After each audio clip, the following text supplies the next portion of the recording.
Canada में आइल्स 5.5 band वाले college, आज हम इनकी बात करेंगे।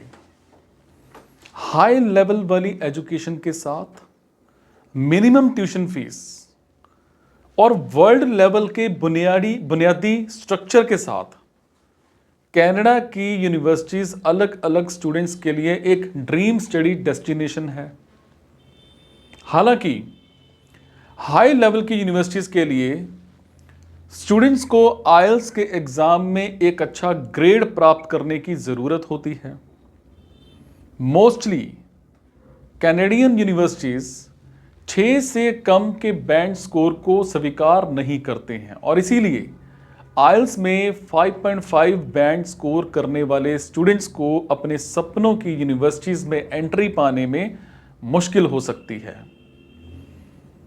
ऐसे स्टूडेंट्स को ज्यादा चिंता करने की जरूरत नहीं है, क्योंकि कनाडा में कई 5.5 बैंड वाले कॉलेज हैं जिनकी जानकारी मैं आज आपको देने लगा हूं। सबसे पहले मैं बात करूंगा आइल्स क्या है। आइल्स विदेश जाने के लिए इंग्लिश लैंग्वेज टेस्ट है।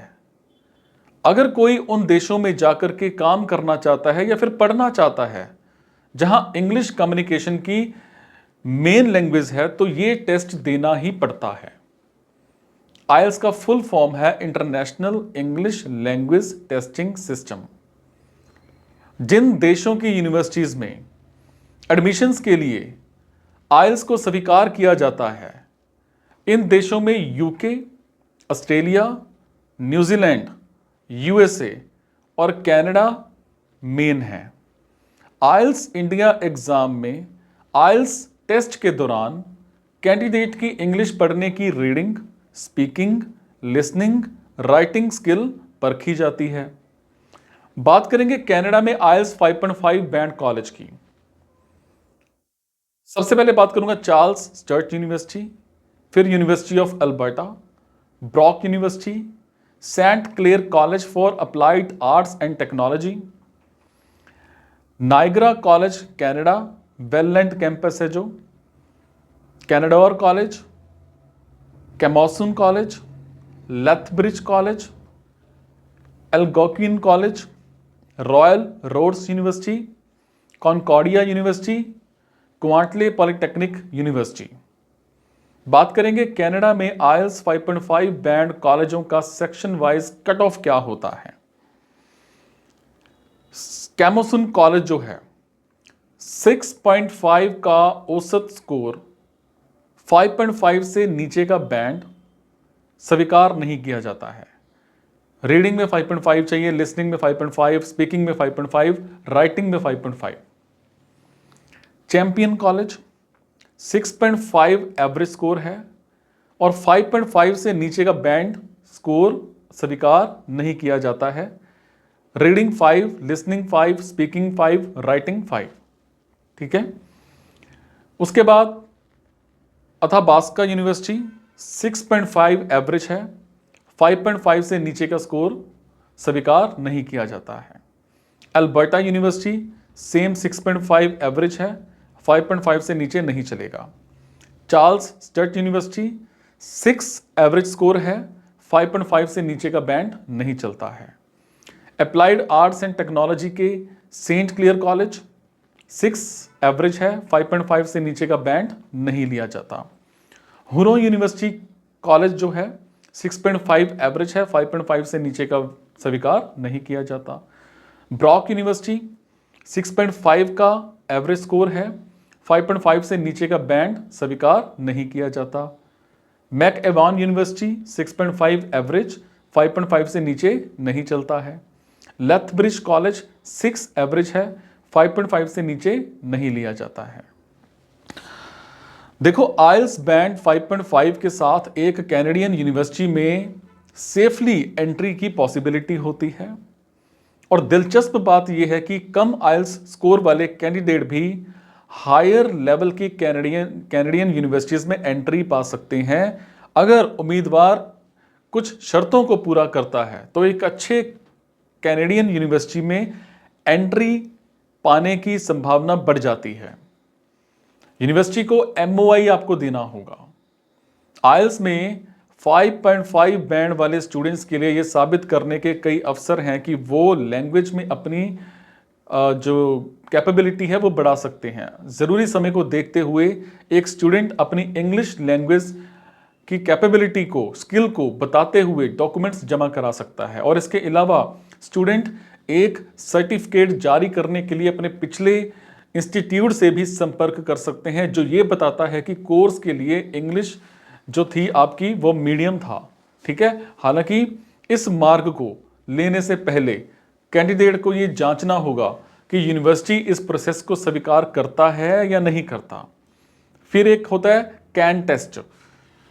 कनाडा में 5.5 बैंड कॉलेजों के अलावा देश के कई कॉलेजों ने कम स्कोर वाले आइल्स कैंडिडेट्स के लिए कई प्रावधान किए हैं, और ऐसा ही एक प्रावधान कैन टेस्ट। ये एग्जाम एक उम्मीदवार की इंग्लिश लैंग्वेज में बातचीत करने की क्षमता का एनालिस करती है। बात करेंगे ESL, ठीक है। यूनिवर्सिटी और कॉलेज ऐसे स्टूडेंट्स के लिए इस प्रोग्राम को ऑर्गेनाइज करते हैं जो कैन टेस्ट पास करने में असमर्थ हैं। ये स्टूडेंट इस प्रोग्राम के लिए रजिस्ट्रेशन कर सकते हैं, बशर्ते यूनिवर्सिटी इसे प्रोवाइड करे। और ये प्रोग्राम विशेष रूप से सेंट क्लेयर कॉलेज में प्रोवाइड किया जाता है, और स्टूडेंट्स को अपना वास्तविक एजुकेशनल प्रोग्राम शुरू करने से पहले इसे रजिस्ट्रेशन कराना चाहिए। बात करूंगा हाई लेवल की कैनेडियन कॉलेजों के लिए मिनिमम आइल्स बैंड की रिक्वायरमेंट्स की। आइल्स एक मेन निर्धारण कारक है कि कोई स्टूडेंट किसी विशेष यूनिवर्सिटी में स्टडी करने के योग्य है या नहीं है। इसीलिए कनाडा में एंट्री करने के इच्छुक कई स्टूडेंट हाई लेवल के कैनेडियन कॉलेजों और यूनिवर्सिटियों में मिनिमम आइल्स बैंड की रिक्वायरमेंट के बारे में जानना बड़ा जरूरी हो जाता है। और आमतौर पर कनाडा में हाई लेवल की यूनिवर्सिटीज 6.5 के समग्र आइल्स स्कोर की डिमांड करते हैं, जिसमें सारे 4 वर्गों में कम से कम 6 की होती है। और ये वो स्कोर है जिसकी डिमांड सारे बैचलर्स, मास्टर्स और डिप्लोमा कोर्सेज में की जाती है। और इसके अलावा कुछ इंजीनियरिंग और दूसरे टेक्निकल कोर्सेज में मिनिमम आइल्स बैंड की रिक्वायरमेंट 7 तक पहुंच सकती है।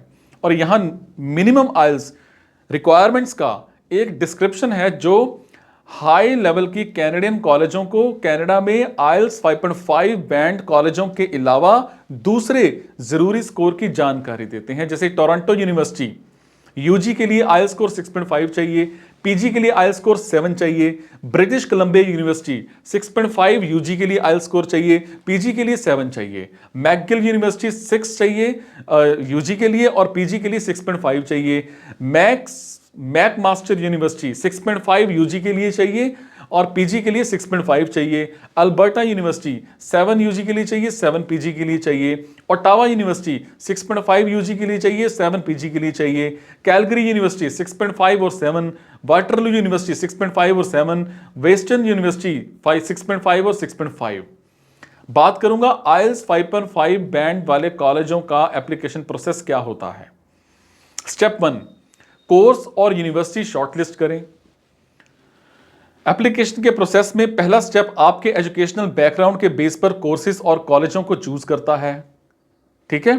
फिर स्टेप 2, एप्लीकेशन की समय की सीमा को जानें।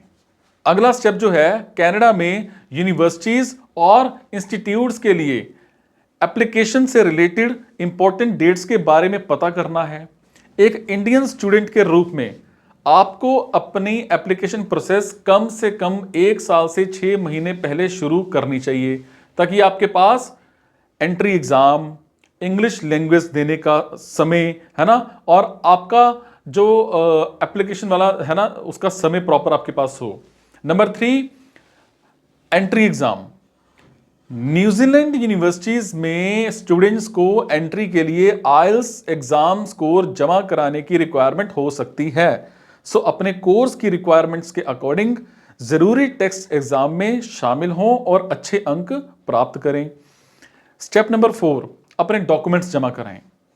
अगला जो कदम है, अगला कदम आपकी एप्लीकेशन के प्रोसेस के लिए सारे जरूरी डॉक्यूमेंट्स और टेस्ट स्कोर को इकट्ठा करना है। आपको अब अपने एसओपी लिखना शुरू कर देना चाहिए।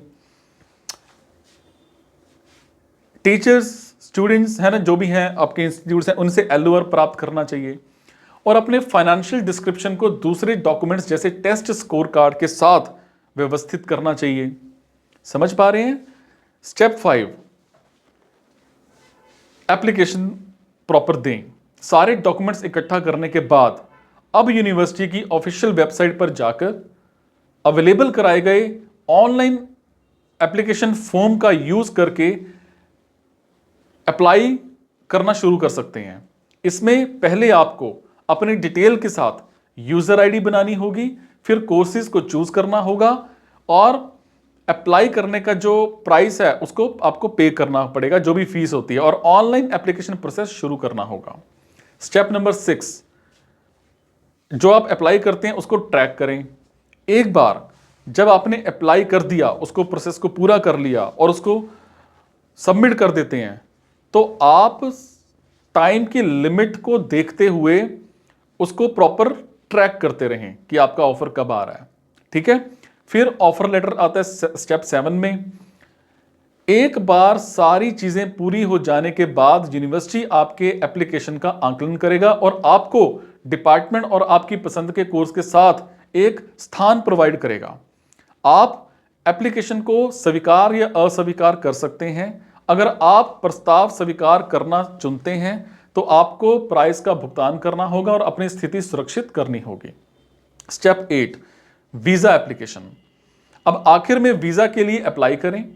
वीजा रजिस्ट्रेशन शुरू करने से पहले एकोमोडेशन, फ्लाइट की टिकट्स, आपका मेडिकल जो हेल्थ है ना, उसका इंश्योरेंस, मेडिकल चेकअप, ट्रैवल से रिलेटेड आपका इंश्योरेंस, ये सब कुछ आपको कराना बड़ा जरूरी हो जाता है। न्यूजीलैंड स्टूडेंट वीजा के लिए प्रोसेसिंग समय लगभग 3 से 4 वीक का होता है। सो इस तरह से अपनी तैयारी शुरू करें।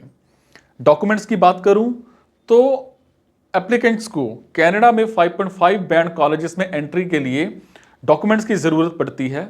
आपके एजुकेशनल एकेडमिक सारे डॉक्यूमेंट्स, स्कैन किए हुए पासपोर्ट की कॉपी, आइल्स के जरूरी टेस्ट स्कोर, एलओआर्स, एसओपी, आपका सीवी, पोर्टफोलियो अगर जरूरी हो तो अपडेट किया हुआ सीवी, है ना, और एक पासपोर्ट और कनाडा स्टूडेंट वीजा, बैंक का डिस्क्रिप्शन, आपका हेल्थ इंश्योरेंस और दूसरे जो भी डॉक्यूमेंट्स आपके जैसे आप लगा लो आधार कार्ड वगैरह जो भी होंगे।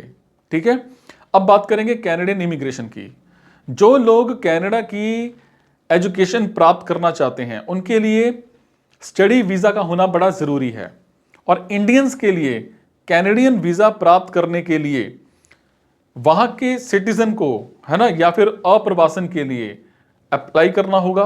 और कनाडा के अप्रवास की तलाश करने के लिए 2 नॉर्मल रास्ते हैं, जैसे नियमित, ठीक है, नियमित स्टडी परमिट जो भी आपका है ना, उसका एप्लीकेशन प्रोसेस के थ्रू से, या फिर स्टूडेंट प्रत्यक्ष स्ट्रीम के माध्यम से।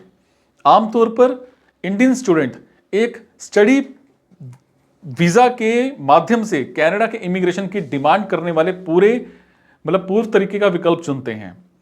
ठीक है? बात करूंगा, कुछ लोगों का सवाल होता है कि क्या मैं कनाडा में आइल्स में 5.5 बैंड के साथ स्टडी कर सकता हूं? तो हां, आप कर सकते हो। ठीक है? Thank you so much.